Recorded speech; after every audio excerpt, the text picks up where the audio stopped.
오늘 하나님께서 우리에게 주신 말씀은 베드로후서 3장 1절에서 9절까지의 말씀입니다. 우리 성도님들은 심판하시는 하나님이라고 하면 어떤 느낌이십니까? 저와 마찬가지로 별로 와닿지 않으실 것 같습니다. 왜냐하면 우리는 비교적 착하고 평범하게 사는 사람들이라 경찰서에 가서 잘잘못을 따질 일도, 법원에 불려가 법의 심판을 받아본 일도 거의 없었기 때문에 심판하시는 하나님에 대한 감각이 대체로 추상적일 겁니다. 교회에서도 주로 사랑과 은혜의 하나님, 오래 참으시며 노하기를 더디하시는 관대한 하나님에 대한 말씀을 주로 듣기 때문에 분노하시고 심판하시는 하나님에 관해서는 예수 잘 믿는 우리가 마주할 일이 없는 모습이라고 생각합니다. 하지만 분명히 기억해야 할 것은 하나님의 오래 참으심에는 반드시 끝이 있다는 것입니다. 하나님은 영원히 참지 않으십니다. 우리의 행동을 언제까지 두고 보기만 하지 않으십니다. 노하기를 더디하신다고 했지 영원히 참겠다고 하신 게 아닙니다. 베드로후서의 핵심 개념 중에 하나는 기억인데요. 2절을 보시면 거룩한 선지자들이 예언한 말씀과 주 되신 구주께서 사도들을 통해 주신 명령을 잊지 말 것을 강조합니다. 거룩한 선지자들과 사도들은 공통적으로 하나님의 심판을 강조했습니다. 그런데 세상의 숱한 악인들이 공정한 심판을 받습니까? 안 받습니까? 잘 안 받는 것 같지요. 악인들이 심판을 피해 너무 떵떵거리며 잘 살아갑니다. 반면 하나님의 약속을 믿고 세속에 물들지 않으며 주님 뜻대로 살고자 애쓰는 이들은 핍박을 받고 고난 가득한 삶을 삽니다. 그런 현실을 보며 조롱하는 이들이 하나둘 생겨납니다. 3, 4절입니다. 먼저 이것을 알지니 말세에 조롱하는 자들이 와서 자기의 정욕을 따라 행하며 조롱하여 이르되 주께서 강림하신다는 약속이 어디 있느냐.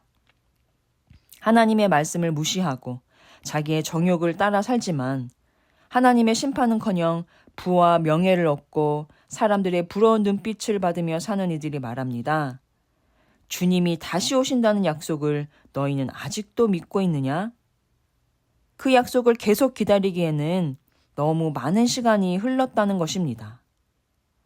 기다림에 지친 성도들은 그리스도의 재림도 하나님의 심판의 날 같은 것도 없다는 거짓 교사들의 가르침에 하나둘 넘어갔습니다. 그냥 두고 볼 수 없죠. 그래서 베드로는 거짓 교사들이 부정하는 그리스도의 재림에 대한 변증을 시작합니다. 8, 9절입니다. 사랑하는 자들아, 주께는 하루가 1000년 같고 1000년이 하루 같다는 이 한 가지를 잊지 말라. 주의 약속은 어떤 이들이 더디다고 생각하는 것 같이 더딘 것이 아니라 오직 주께서는 너희를 대하여 오래 참으사 아무도 멸망하지 아니하고 다 회개하기에 이르기를 원하시느니라. 하나님의 입장에서 재림을 늦추고 계신 이유는 그 약속을 잊으셔서가 아니라 죄인들이 회개할 수 있도록 기회를 베풀고 있기 때문이라는 것입니다. 아무도 멸망하지 않고 모두가 회개하기를 바라시는 하나님의 애끓는 심정을 전혀 헤아리지 못한 채 종말의 때를 무시하며 하나님의 말씀을 일부러 잊고 사는 자들에게 주님의 날은 도적같이 임할 것이라고 본문은 말합니다. 10절입니다. 그러나 주의 날이 도둑같이 오리니 그날에는 하늘이 큰 소리로 떠나가고 물질이 뜨거운 불에 풀어지고 땅과 그 중에 있는 모든 일이 드러나리로다. 도둑같이 온다는 것은 아무도 모르게 살금살금 누구도 예상하지 못한 때에 갑자기 온다는 말입니다. 갑작스럽게 닥치는 일이라고 하면 우리는 의례 인생의 시련을 떠올립니다. 갑자기 헤어지자니? 갑자기 코로나라니? 갑자기 전세금을 올려달라니? 우리는 도둑 맞듯 예상치 못한 일을 만날까 늘 염려하며 살아갑니다. 데살로니가 전서의 오늘 본문과 비슷한 말씀이 있는데요. 5장 3, 4절입니다. 그들이 평안하다, 안전하다 할 그때에 임신한 여자에게 해산의 고통이 이름과 같이 멸망이 갑자기 그들에게 이르리니 결코 피하지 못하리라. 형제들아, 너희는 어둠에 있지 아니하매 그날이 도둑같이 너희에게 임하지 못하리니. 하나님의 주되심을 거부하고 하나님의 말씀을 무시하며 살아가는 사람들에게 도둑같이 찾아오는 예수님은 자기들의 평안과 안전을 빼앗아가는 말 그대로 도둑놈 같은 존재입니다. 절대 내 삶에 나타나지 않길 바라는 존재입니다. 그러나 선지자들이 예언한 말씀과 주님이 명하신 것들을 기억하며 살아가는 성도들에게 예고 없이 도둑같이 오시는 주님은 소망의 빛이 됩니다.